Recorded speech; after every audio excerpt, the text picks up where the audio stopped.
maxsus mehmonlarni taklif qildik. Assalomu alaykum. Atrofda psixolog ustozlar. Aktiv bo'lishga harakat qildik. Bu yer ancha o'yimdan farq qilmas ekan. Passiv paytimda juda charchayman. Bolaligimda juda ko'p eshitganman. Yo'q, men sizga mos emasman. Ichimdagilarni hammasini ular bilib tursa-ku. Uyqu bilan maza qilaman. Tashkiliy sifat o'zgarishi. Menda shunaqa bo'lyapti. Psixologiyani o'zini ta'siri bor. Odam taftini odam oladi. Assalomu alaykum azizlar. Bugun yana bir qiziqarli suhbatimiz bilan sizlar bilan birga bo'lishimiz keldi. Bugun biz maxsus mehmonlarni taklif qildik va bugungi mavzuyimiz ham sizlarga qiziq bo'ladi degan umiddaman. Yana bir ruhiy salomatlik, yana bir halovat hamda bir halovatli oila bilan yaqindan tanishamiz. Buning uchun biz mehmonlarni taklif etganmiz. Demak, Dilnoz G'affarov aktyor va xonanda va ular haqida ko'p gapirishim shart emas. Menimcha yetarlicha ma'lumotga egasizlar, turli o'sha ommaviy axborot vositalaridan ham bilib olgansizlar deb o'ylayman. Xush kelibsiz Dilnoz. Katta rahmat taklif uchun. Avvalo assalomu alaykum aziz yurtdoshlar. Sizlar bilan diydorlashib turganimizdan juda ham xursandmiz. Albatta bugungi mavzuyimiz juda ham hamma uchun manfaatli bo'ladi degan umiddamiz. To'g'risi juda ham ko'p suhbatlarda bo'lganman, podkastlarda bo'lganman, lekin bu men uchun juda ham qiziq. Aziz do'stlar, ruhiyat olamiga birgalikda sayohat qilamiz. Maşallah. Yana bir mehmonimiz borlar. Bular meni ham shogirdim, ham hozirgi kunda klinikamizni bolalar psixolog konsultanti bo'lib faoliyat yuritadilar. Dilnozning ayollari Sumaya G'affarova. Xush kelibsiz Sumaya. Siz ham mezbonsiz, ham mehmonsiz bugun. Xullas bugun men sizlarni o'zim mehmonman. Ha, bo'ldi. Sizlar o'zingizlarning uyinglardasizlar. Men ham o'zimni o'z uyimdagidek his qilishga harakat qilaman, chunki bu yer ancha uyimdan farq qilmas ekan deydi-ku. Chunki atrofda ular psixolog ustozlar. Xush kelibsizlar. Bugungi suhbatimiz xayrli bo'lsin.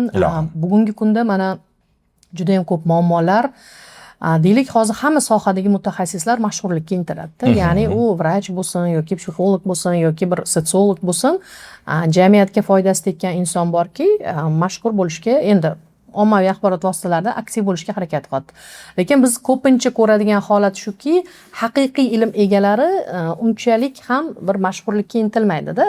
Ya'ni bizni sohadan oladigan bo'lsak, lekin odamda ozginagina ilm bo'lib olib, reklamasi zo'r, marketingi zo'r bo'lgan mutaxassislarni ommaviy axborot o'sha ijtimoiy tarmoqlarda tez ko'rib qolamiz. Va shunaqa bir san'at sohasi bilan bog'liq bo'lgan bir bemor bizga murojaat qildilar. Aytibdilarki, endi juda ko'pchilik biladigan aktrisa, ruhiy holatim anchadan beri yomonlashgan. Bir 3-4 oy aktiv bo'lsam, 3-4 oy juda passiv holatga tushib qolaman. 3-4 oy aktiv bo'lganimda o'sha rollarga, takliflarni rad etmayman, sayohatlar qilaman, hamma narsam zo'r, lekin passiv paytimda juda charchayman, shu boshimni ko'tara olmayman. Hayot bilan, o'sha real hayot bilan sahnani o'rtasidagi bir muvozanatni yo'qotib qo'yganga o'xshayman. To'xtay olmayapman. Ruhiy holatim juda ham abgor holatda deb bizga kelib murojaat qilib o'sha farmakoterapiya va psixoterapiya bilan davolanib ketdilar. Demak, mana shu ayolning holatidan kelib chiqib aytishimiz mumkinki, borgan sari o'sha 2035-2050-yillarga qarab ruhiyatdagi muammolar eng birinchi o'ringa chiqadi, kasalliklar va muammolar o'rtasida. Mana shu sohani o'zini o'sha haqiqiy vakili sifatida ruhiy salomatlik mavzusi san'at vakillarida qanchalik muhim va bu o'sha sizni professional hayotingizda hamda shaxsiy hayotingizda qanaqa qilib bir muvozanatni ushlashga yordam beradi? Avvalo savol juda ham dolzarb. Men buni aynan bolaligimda juda ham ko'p eshitganman. 2005-yillarda Samarqand san'at kollejiga o'qishga qabul qilinganimda aktyorlarni kuzatardim, xalq artistlari xizmat ko'rsatgan san'atimiz darg'alari Samarqand teatrida. Rahmatli ustozim Bahrom Rahimov, yana boshqa ustozlar ko'rardim. Hozir rol o'ynamayapti, nimaga? Obrazdan chiqa olmayapti. Shunaqasi ham bo'ladimi? Bo'ladi. Obraz bilan yashagan paytda hayot bilan shu reallik bilan sahnani adashtirib qo'yadi, shu bo'lib qoladi. Bunaqa paytda nima qilish kerak? Dam olish kerak deb aytadi ko'proq. Dam albatta chalg'ish kerak va keyin lekin aynan rolga kirishib, o'sha rolga, obrazga kirib qolganini ham hattoki Stanislavskiy unchalik ma'qullamagan. Bu Stanislavskiy bilamiz, o'sha aktyorlarni aynan aktyorlik mahoratidagi barcha bir sohani yetuk bir ustozlar hisoblanadi. Ya'ni qo'llamalarni yozib qoldirib ketishgan. u ham endi aynan o'zini fikrini emas, ko'plab ustozlarning kuzatuvlari natijasida aynan Rossiyada, qolaversa chet elda qanaqa bo'lgan bu yoqda jamiki bir aktyorlik mahoratini ustozlari, rejissyorlar, dramaturglar hammalardan fikr olib, umumiy bir o'sha ishlash jarayonida fikr qoldirgan. Iloji boricha aktyor baribir aqlli aktyor, doimo ongli aktyor o'zini nazorat qilishi kerak.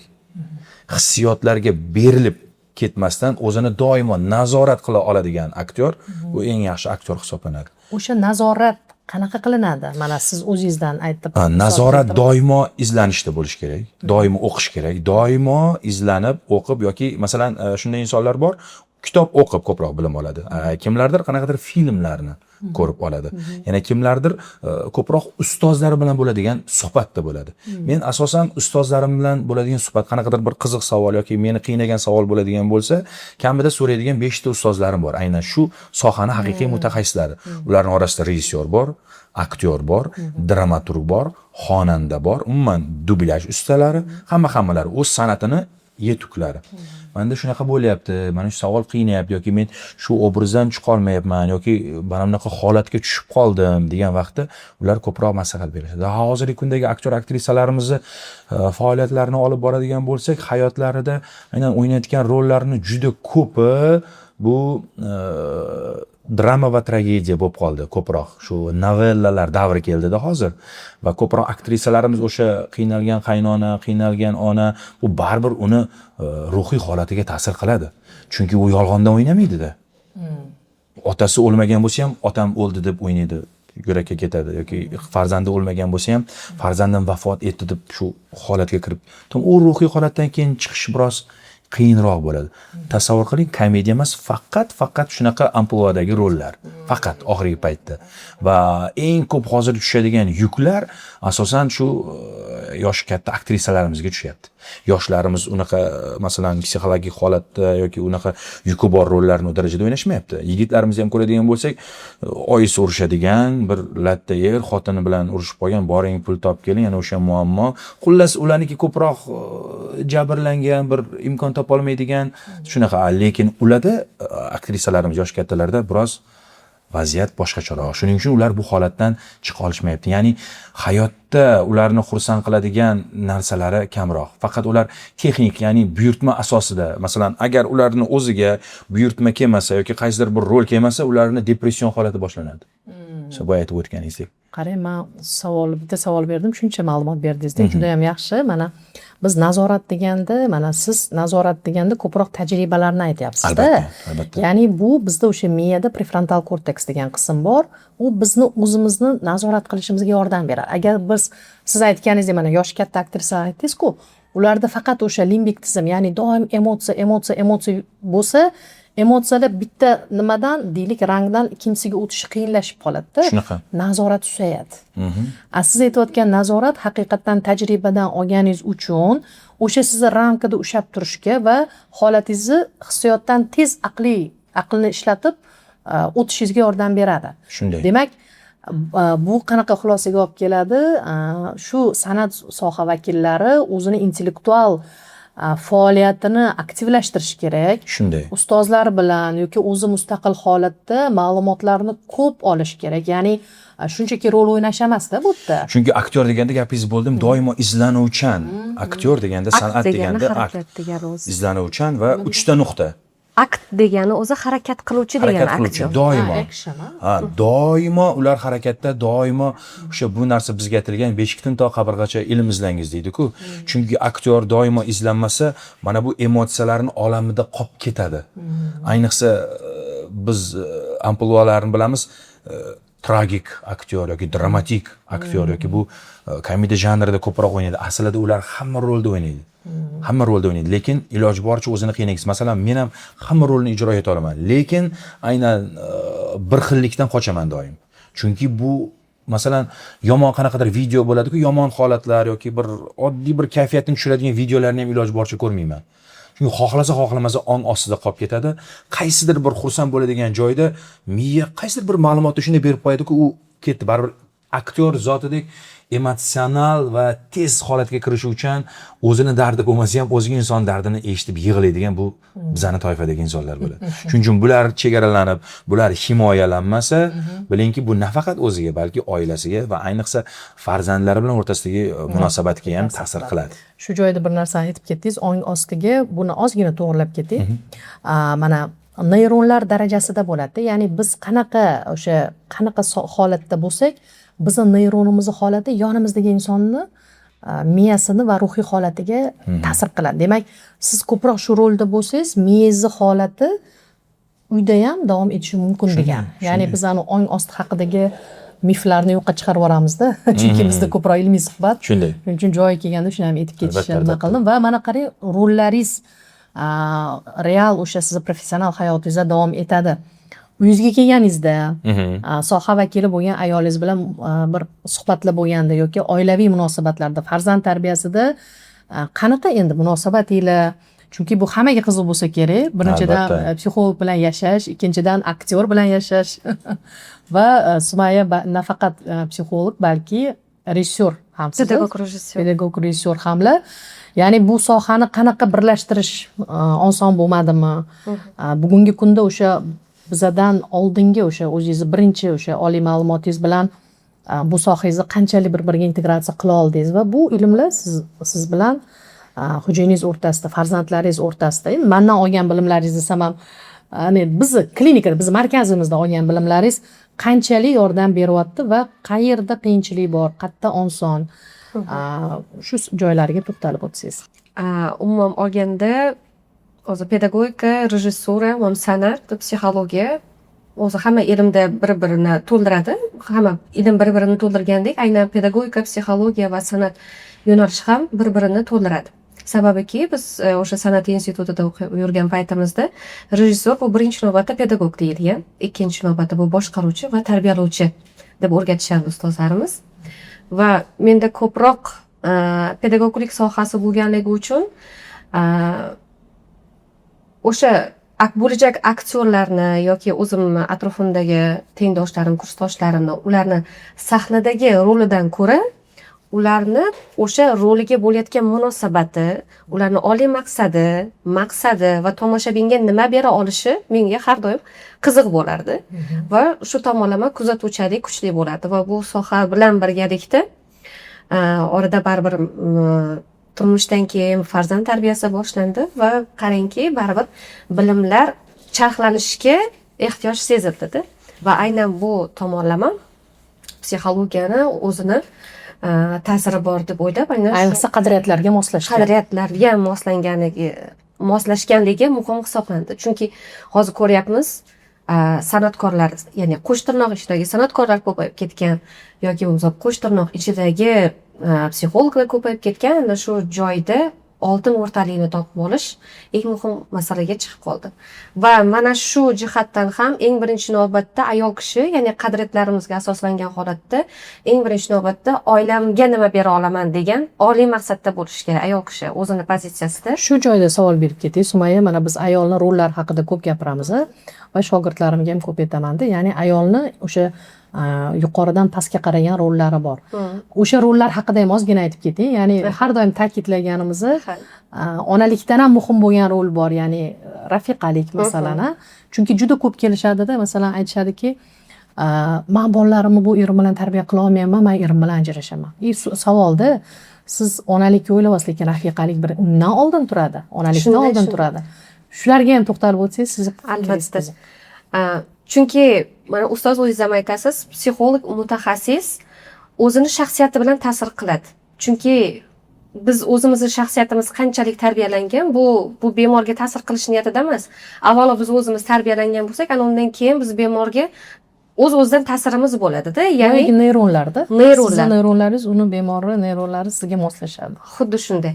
Va mana shu farzandi bilan yoki turmush o'rtog'i bilan kelisholmayotgan ayollarni bilan gaplashganimizda birinchi navbatda siz bu dunyoga o'zi kim bo'lib keldingiz? Birinchi navbatda inson bo'lib kelgansiz, undan keyin farzandlik maqomingiz bor. Ana undan keyin sizni rafiqalik, ana undan keyin uydagi professional sizni faoliyatingiz, ya'ni uy bekalik. Ana undan keyin onalik.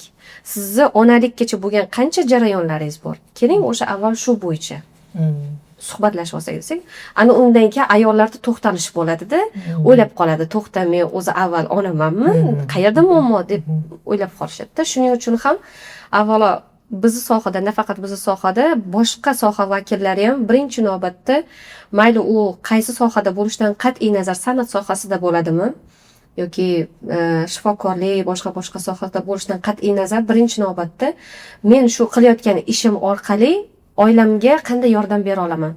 Chunki baribir ayol kishi bo'lsa, o'zini kamchiliklarini bilib turadi-da. Bilib turganligi uchun ham qayerda oqsayotganligini bilib turib, o'sha tomondan ilm olish kerak bo'ladi. Va menda ham mana shu narsa maqsad bo'lgan, shu tomonlama kamchiligim, ya'ni bolani ruhiyatini tushunmaslik yoki oiladagi muhitni tushunmaslik yoki o'zim bilan bo'layotgan konfliktlar yoki san'atkorni rafiqasi bo'lish oson emasligi. Yo'q, bu tomonlama menda muammo bo'lmagan, chunki azal kimga tegayotganini bilgan deydi-ku. Bularni baribir nima institutda ham ko'rayotganlarga qiziqadi. Bularni eng avvalambor aytdimku, baribir kuzatuvchi, pedagogika sohasida ham, rejissura sohasida ham, san'at sohasida ham birinchi navbatda kuzatuv. Psixologiyada ham kuzatuv metodi bor-ku, san'at sohasida ham kuzatuv bor. Chunki bu o'sha insonlarni yaxshiroq o'rganishga va sahnada o'sha rolni mohirona ijro etib berishga yordam beradi.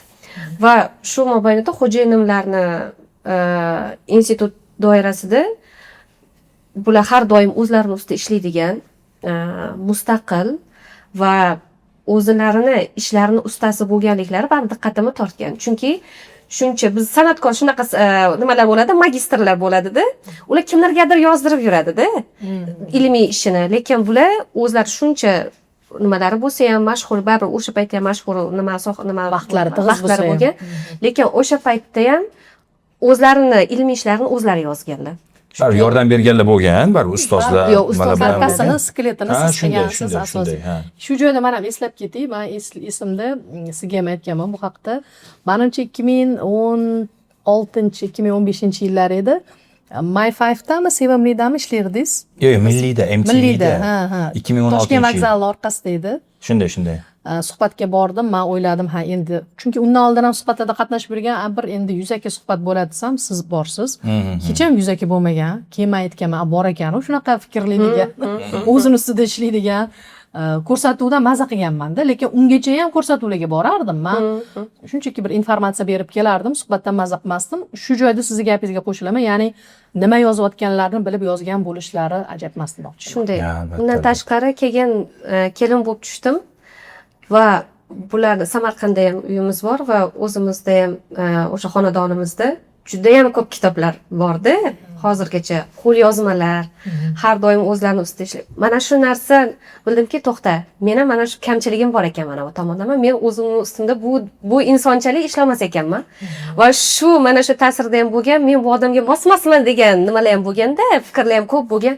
Yo'q, men sizga mosmasman degan holatlar bo'lgan, chunki bular ancha o'zlariga ishongan, o'zlari ustida ishlaydigan va maqsad sari har doim dadil bo'lganlarda, mana shu tomonlarimni men shakllantirishim kerak degan niyatda va mana shu holat ham farzandlarimizga kerakligini bilib, aslida aytiladi-ku, oilada erkak bosh degani mana shunda deb tushunganman-da. Mana shu joy zo'rda, Musumaya, ya'ni qarang, siz men mos emasman deganingiz o'zingiz ustingizda ishlashingizga yordam. Lekin juda ko'p ayollarda bugungi kunda men erimga loyiq emasman, ya'ni erim menga noloyiq fikrlar juda ham ko'p. Qayerdan u kibr, masalan, o'ziga bo'lgan ortiqcha baho, masalan, inson o'zini kamchiliklarini ko'ra bilishi va uni vaqtida to'g'rilay olishi bu aslida fazilat hisoblanadi. Shunday, o'sha bu narsa baribir har bitta inson o'sha biz aytayotgan kibrli ayollar ham yoki men undan yaxshiman deyotgan ayollar ham o'zi aslida haqiqatni bilib turadi. Haqiqatni tan olmaganligi uchun ham u o'zidan yaxshi bo'lgan insonga hasad qiladi. Biz ham joyi kelsa shu etaplardan o'tdik. Hasad ham o'tdi, kibr ham o'tdi, boshqa riyo ham o'tib ketdi va bu holatda aynan siz tomondan, ya'ni ustoz tomonidan bu bilimlarni yana ham charxlanishga yordam berdi-da. Ya'ni inson haqiqatni bilib turadi, ammo ana o'sha haqiqatni yana ham uni keyinchalik qanaqa qilib o'zini to'g'rilash yoki qaysi tomonlarini chaqlash mumkinligini baribir ustoz kerak bo'ladi. Ustoz degan tushunchani yana bularda ustozlar juda ko'p-da va bizni oilada men buni faxr bilan ayta olaman, bizni oilada faqat o'zimiz emas, bizni o'zimizning ustozlarimiz bor. Bolalarimiz ham ularni ustoz deydi-da. Ular suhbatlashadi. Ustozim. Ya'ni bizning oilada ustozga bo'lgan baribir mehr bir narsani aytib o'tdilar hozir ayolim, eng muhimi tan olish. O'sha tan olingan joyda yolg'on bo'lmaydi. Bizni aktyorlik mahoratini, umuman hayotdagi ustozlarimizni ham men o'zimni baralla ayta olaman, baxtli insonman deb. Aynan meni hayotdagi eng katta ustozim bu dadam bo'lganlar, rahmatli padar buzrukvorim bo'lganlar va o'sha samimiylikni, tarbiyani, yolg'on ishlatmaslikni, juda ko'p narsalarni shu dadamdan o'rganganman. Chunki o'zlari shunaqa bo'lganlar hayotda. O'zlari mana oyimga ham yordam berganlarga, qaysidir ish qo'llaridan kelmasa, yo bo'ladi. Oyim voy buni qila olmayapman, buni yo vaqt soati keladi. Men bu haqiqiy tanqid emas, qo'llab-quvvatlash. Chunki men ham hozir bizni tomosha qilib turgan oilalarga aytishim kerakki, iloj boricha tanqid qilish biz ko'proq nima qila olamiz? Dunyodagi eng oson ish birovga maslahat berish deydi-da va o'sha kimnidir kamchiligini topish. Buning uchun professional ham bo'lish shart emas yoki bir qandaydir kitobni ham o'qish shart emas. Pala-partish o'zini fikrini bemalol o'zini nazorat qilmaslik kerak. Shuncha aytib tashlash mumkin. Shuning uchun iloj boricha menimcha turmush o'rtoq bir-biriga qancha yordam bersa, bu shuncha yaxshi. Chunki men o'ynagan rollarimni yoki sahnadagi xatti-harakatlarimni ko'rib ko'pchilik, "Voy, kenayim urushmaydilarmi? Kenayim nima biror voy, aniq bugun uyga kira olmaysiz" degan hazillar ham bo'ladi-da. Yo, kenayingiz darajalari ancha yuqori. Endi hozir bu gapni men ko'proq aytaman. Chunki orada ancha ishlar ko'paygandan keyin xohlasangiz, xohlamasangiz charchab kelasiz-ku. Ya'ni oldingidek konspektlar, kitob o'qishlar. Bunda hozir teskarisi. Hozir bu ko'proq o'qiydi, men ko'proq o'qishga hozir vaqtim va energiyam tugab qoladi, yetmay qoladi.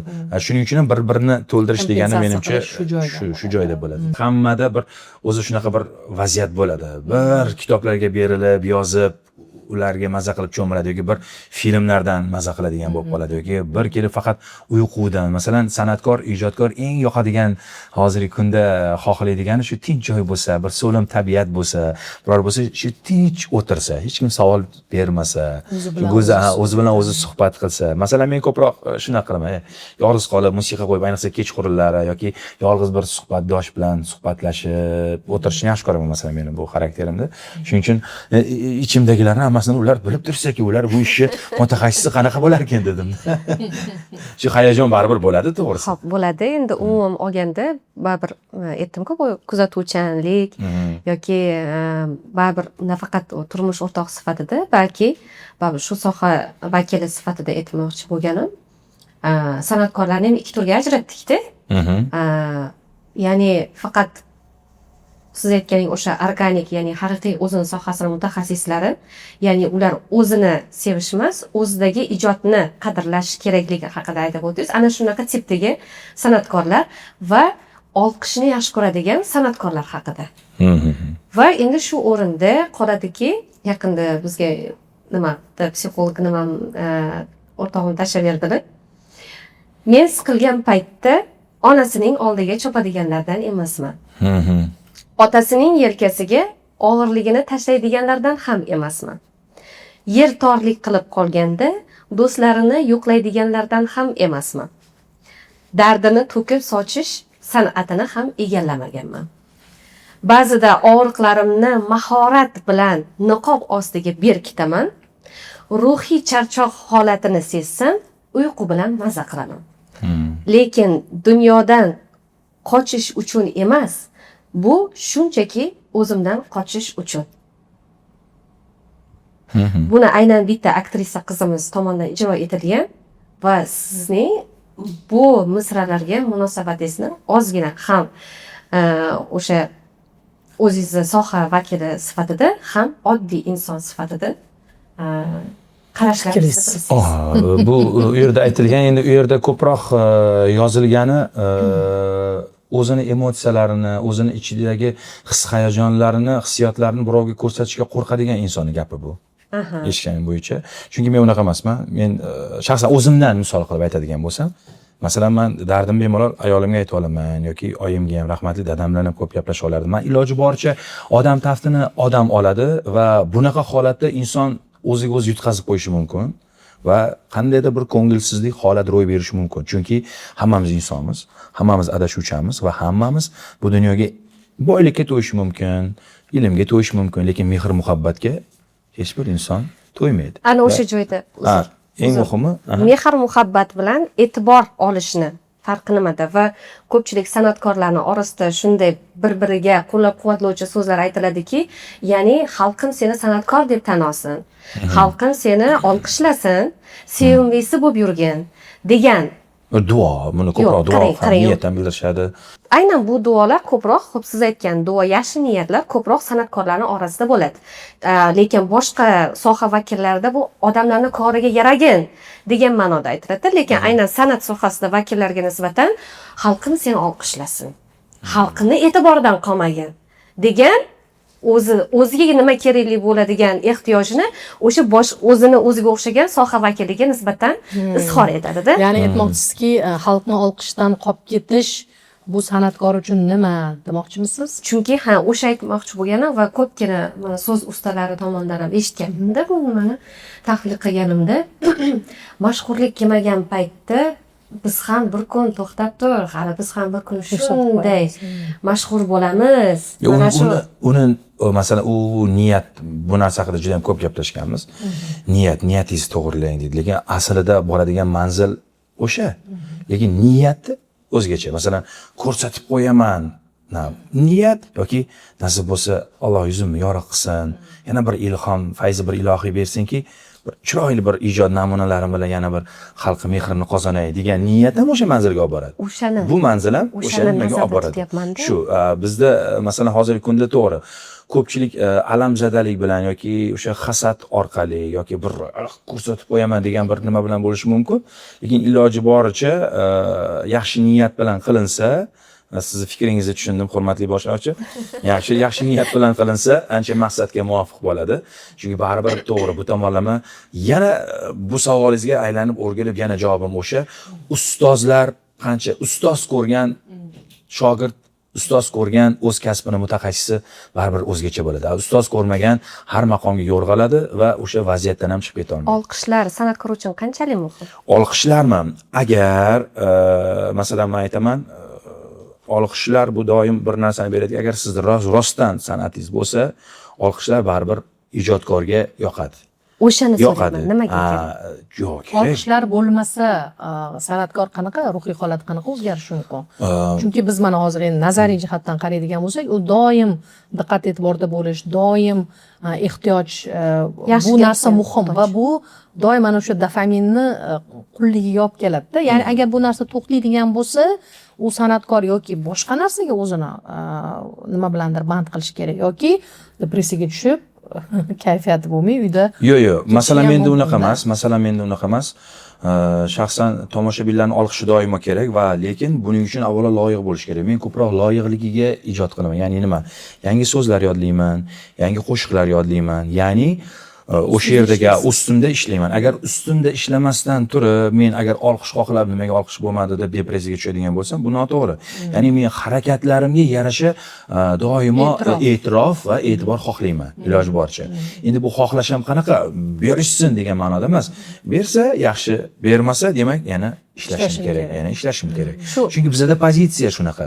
Agar mabodo u tomonlama o'ylaydigan bo'lsak, unda yolg'on ko'payib ketib qoladi atrofimda. Ya'ni men atrofimga faqat o'zimni maqtaydigan, o'zimni umuman iste'dodim bo'lmasa ham voy ovozingiz zo'rda deydigan insonlarni atrofimga to'play boshlayman. Chunki ko'pchilik mana nafaqat bu sohada yoki boshqa sohani boshqaradigan rahbarlar ham ko'proq o'zini maqtaydigan, tanqid ko'tara olmaydigan, uni yo'q bir xislatlarni ham maqtaydigan insonlarni atrofiga yig'adi. Lekin bizani yana qaytarib aytishim mumkin, ko'p bora ustozlarimiz aynan eng birinchi o'rinda oddiylikni va nima bo'lishidan qat'iy nazar sen oddiy aktyorsan, o'z zamonangning elchisisan, sen qanaqa bo'lsang, bilimli bo'lsang, senga ergasha yashaydigan bolalar shunaqa bo'ladi. Ya'ni meni haqqim yo'q qandaydir bir yolg'on xatti-harakatlar bilan yoki hozirgi kunda masalan ko'p filmlarda, nimalarda o'ynamayman, qolib ketyapman deb xohlagan rolga o'zimni otmayman. Yo'q. Demak, vaqt soati bor. Agar mabodo vaqt soati bo'lmasa ham, demak bu ham yaxshilikka. Ertaga qaysidir bir o'ynagan rolimdan farzandlarim oldida yuzim shuvut bo'lib yoki o'zim etimni yeganimdan ko'ra, hozir o'sha ishni qilmaganim ma'qul. Bu ham yana aylanib o'rgilib shu bilim darajasi, bilim ko'nikmalari va to'xtata olyapsiz. Albatta. O'zingiz uchun kerakli bo'lgan yo'ldasiz va bu narsa muhim. Mana shu joyda savolingizdan yana bir anaqa keladi. Ya'ni siz bugungi kunda qaysidir ma'noda o'zingizdan yosh bo'lgan san'atkorlarga mentorlik qilyapsiz. Rollaringiz bilan. Albatta. Oddiy xatti-harakatlaringiz bilan yoki suhbatingiz bilan, hasad ko'z bilan emas. Chunki bilamiz, bu hamma narsa abadiy emas. Ayniqsa san'atkorlarning hayotida. Chunki qaysidir payt uni davri, undan keyingi davr, unda eng muhimi siz qanaqa insonsiz? Qanaqa iste'dodingiz bor yoki iste'dodi bo'lmasdan turib ham yurganlar bor o'sha yolg'on olqishlarga. Baribir bir kun emas, bir kun bu yolg'on to'xtaydi-ku. Asl haqiqat kelib chiqadi. U depressiyasi yomon, lekin uni hech kim chiqara olmaydi, qiyin. Agar o'zi suitsid qilgan san'atkorlar bormi orasida? Birdaniga shu mavzuga o'tib ketdim. Chunki bu san'atkorlarda juda ham hissiyotlarni ranglari juda ham tez o'zgaradi. Masalan, ko'pchilik shu ichkilikka yoki kashandalikka yoki boshqa umuman aytib o'tgandek o'sha dopaminni ola olmagandan keyin ketdi, hayotini izidan chiqib ketadi. Chunki juda ham ko'p mashhurlar buni teletomoshabinlarimiz ham, aynan yurtdoshlarimiz ham juda ham yaxshi bilishadi. Chunki hozirgi kunda hech narsani yashirib bo'lmaydi. Oldin yashirib bo'lardi. Hozirgi kunda unday emas. Hayot tarzi, yashash nimalari shunday, shaxsiy hayoti hammasi hozirgi kunda ijtimoiy tarmoqlarda shunday yaqqol namoyon etiladi. Shuning uchun ham boshida bitta savolga men javob bera olmay qoldim. Shuni aytib o'tib ketmoqchiman. Men ustozlar dedim, oddiylikdan boshlanadi dedim. Men san'at bilan hayotda, reallikda ota, ya'ni umr yo'ldosh, bular hammasini bir og'iz gap bor Stanislavskiyni. Teatr deydi, Gishilka, ya'ni garderobdan boshlanadi. Ya'ni Gishilka xonadan boshlanadi deydi. Garderobdan. Biz kirdikmi, rol o'ynadikmi, tashqaridan keladigan paytda, masalan, men televideniyega kiryapman, men u yerda hayotimdagi muammoyim yoki ayolim bilan urushib qolaman yoki farzandlarim dilimni xira qiladimi, men uni shunday kiyimni olamanda, ilaman, ya'ni o'zim hayotimga ilamanda. Bu yerda men san'atkorlik shunday libosimni kiyaman, bo'ldi. Men ijro qilayotgan paytda na oilamni o'sha muammolarni, na boshqa narsalarni o'ylamayman. Uni ijro etib bo'ldimmi, kelamanda bu ijodkorligimni mana tushunishni aytyapman. Qo'yib keyin o'zimni shaxsiy hayotimni. Mana shu joyi qiyin-da. Endi aktyorlarga balki osonda. Biz shuning uchun tarbiyalanganmiz. Biz shuning uchun bizga eng ko'p shuni tarbiyalashgan, eng ko'p. Ya'ni chiqish oldidan kayfiyatlarimizni buzishgan, bizni yerga urishgan, bizni masalan ko'klarga ko'tarishgan har doim tarbiyalangan. Masalan, hech esimdan chiqmaydi, Bahodir Nazarov umrlari uzoq bo'lsin. Yarim soatdan keyin konsertimiz. LG'da guruhxona. Yarim soatdan keyin biz zal to'la. Lekin o'sha kuni aktyorlik mahorati biz ruxsat olganmiz. Chaqirib nimaga darsda yo'qsan deb urushib konsertga bir o'zlari ham chiqadilar konsertga. Birinchi qatorda o'tirishlari kerak. 2 daqiqa qolgan paytda bizani qo'yib yuborganlar. Men o'sha paytda xafa bo'lganman. Stressga chidamlilikni oshirib bergan. Ham stress, ham qani bo'ldi endi. Chunki bolam tomoshabinni aybi yo'q. Seni hayotingda nimadir bo'layotgani, tomoshabin chiptani sotib olgan. Ana undan keyin va biz mana shu tomonlama tarbiyalanganmiz. Ya'ni o'sha hayotda ham o'zimiz rolimizni unutib qo'ymaymiz. Sahnada ham biz qandaydir muammo bilan bir qanaqadir bir depression holatga duch kelmaymiz. Chunki Badar Buzurkvorim vafot etganlaridan keyin 2 haftadan keyin ko'ngilachar dasturda assalomu alaykum deb ko'rsatib borganman. Lekin naqadar qiyin bo'lsa ham. Sahna haqiqatmi yoki shirin yolg'on? Endi baribir u yerda u tomonlama aytish mumkin, bu tomonlama, lekin ko'proq shirin yolg'on. Shirin yolg'on. Chunki baribir u yerda ijrochi rol ijro etayotgan paytda ham u qandaydir maqsadni amalga oshirish uchun kimdir qaysidir bir obrazda bo'ladi. Masalan, men u yerda boshlovchi obrazda bo'laman, to'g'ri, samimiy bo'laman, boshqa bo'laman, lekin baribir men u yerda ko'proq rol ijro etaman. Ya'ni kelgan mehmon bilan uni kayfiyati qanaqa yoki teletomoshabinlarimiz aytib o'tgandek kayfiyati bo'lmasa ham ularga assalomu alaykum, yaxshimisizlar? efirda sevimli kun deyolmayman-da masalan. Hattoki o'zim kayfiyatim bo'lmasa ham. Baribir u yerda shirin yolg'on bor. Ya'ni nima? Bu insonlarni, yurtdoshlarimizni bu kasb shunaqaki, hayotga bo'lgan muhabbatini oshirishda xizmat qilish kerak. Ya'ni qaysidir bir holatdan holatga olib chiqish uchun shunday mas'uliyatimiz bor. Ya'ni biz vazifamiz shunaqa. O'ynayotgan rolimiz bilan kimgadir ibrat bo'la olsak, u yaxshi. Yoki aytadigan qo'shig'imizda bir qandaydir bir o'sha yaxshi bir xayrli bir manfaatli agar qaysi bir ona haqida aytgan qo'shig'imizdan kimdir ilhomlanib, onajon sizni yaxshi ko'raman, yuring bir mavjaga olib boraman deb, ya'ni qo'shiqni ilhomlansa, demak u yaxshilikka xizmat qildimi? Demak bu ijodkorni baxti. Yoki shoirlarda ham xuddi shunaqa, ota haqida she'r yozdimi, uni bir kimdir tingladimi, ya'ni otasiga oxirgi paytda qilayotgan muomalasi yoki o'zini bir farzandlik maqomini unutib qo'ygan joyini o'zimda o'qib ta'sirlansa, demak bu ham bir yaxshigina aytib o'tgandek, sizlar treylerda aytadigan bo'lsak, konsultatsiyani bir she'riy kinoterapiya, qo'shiq terapiya, oxirida tavba terapiya bo'lmasa bo'ldi. Qolgan narsasi bo'lib ketadi. Shu. O'sha aytmoqchi bo'lganim, demak baribir bu soha vakillari baribir xalqni oldida ko'p chiqish qilishadi va shu bilan birgalikda siz o'zingiz ham vaqtida aytganingiz, aynan san'at sohasini vakillari bir ergashtiruvchilar. Shunday, ergashtiruvchilar. Siz diplom olib, uni olib, bo'ldi, endi men mana diplomim bor, san'atkorman emas. Men boya aytib o'tganimdek, oliy maqsad nima bo'lishi kerak? O'sha maqsadni ko'zlagan holatda harakat qilsa, u haqiqiy san'atkor bo'ladi. To'ppa-to'g'ri. Demak, u faqat men o'zimni ko'rsatishim kerak, yaltir-yultir narsalarga uchib yoki jim-jimador gaplar bilan ovozlarni assalomu alaykum deb uni ko'pirtirish yoki bezak berish, bu haqiqiy san'at vakillari emasligi va shu bilan birgalikda xalqimiz ham kuzatayotganda aynan mana shu jihatlarga e'tibor berib, keyin ularni kuzatishligini tavsiya qilib qoladi. Buni juda ham yaxshi bilishadi yurtdoshlarimiz. Aytib o'tadigan bo'lsam, boya aytdik-ku, olqish talab yoki kerakmi yoki aynan olqishga dopaminga. Baribir mana o'zimni hayotimdan oladigan bo'lsam, bu narsa yolg'on narsaga o'rganib qolsa, hozir bir o'zini hissiyotlariga, ya'ni o'zini xohish, o'zini tarbiyasiga qarshi ish qilish hozir mana bu trendda, hozir likir qilib, hozir boshqana gaplarni gapirsa, hozir shu trendda o'zligidan kechib, olqishni orqasidan ketadigan bo'lsa, chunki domlalar, ustozlarimiz har doim aytishadi, tomoshabinni ergashtirish kerak, tomoshabinni ortidan emas. Deb bu bizni eng oladigan darsimiz birinchi kursning birinchi yarim yilligi. Ular chunki har doim aytishadi, san'atkor bu shtuchniy, ya'ni dona 2000 ta san'atkorni birdan tarbiyalab bo'lmaydi. 2000 tani orasidan yo bitta chiqadi, yoki chiqmaydi. Это штучный товар. Это не пачка, это штучный товар deb ana Arsen Ismailovich ham, rahmatli Arsen domlamiz ham aytib o'tganlar. Shuning uchun ham doimo biz o'zimizni hissiyotlarimizni nazorat qilishimiz kerak, xohishlarimizni nazorat qilishimiz kerak, yengil-yelpi o'ynaydigan rollardan nazorat qilishimiz kerak yoki yengil aytadigan saviyasiz qo'shiqlarni iloji boricha ijrochilar aytmaslik kerak. Bu shunday, chunki bu bir umrga qoladigan narsa va ayniqsa hozirgi kunda masalan oldin filtrlangan televideniyalar, masalan MTRK, o'zimiz mana Otaxon teatrlarida bu narsa ustozlar qayta aytilgan. Lekin hozirgi kunda hammaning qo'lida televizor bor. Tamom, kim xohlasa nimani aytyapti va hozir Sumayya xonim shuni ta'kidlab o'tmoqchilarki, ya'ni asl bilan noaslni va qanday maqsadda bu ishlarni qilayotgan ijod qo'shtirnoqchilik ijodkorlarni, ya'ni tanib oling, ajratib oling degan maqsadda aytyapsiz. Sumayya xonim. Demak, ruhiy salomatlik hamma soha vakillari uchun muhim.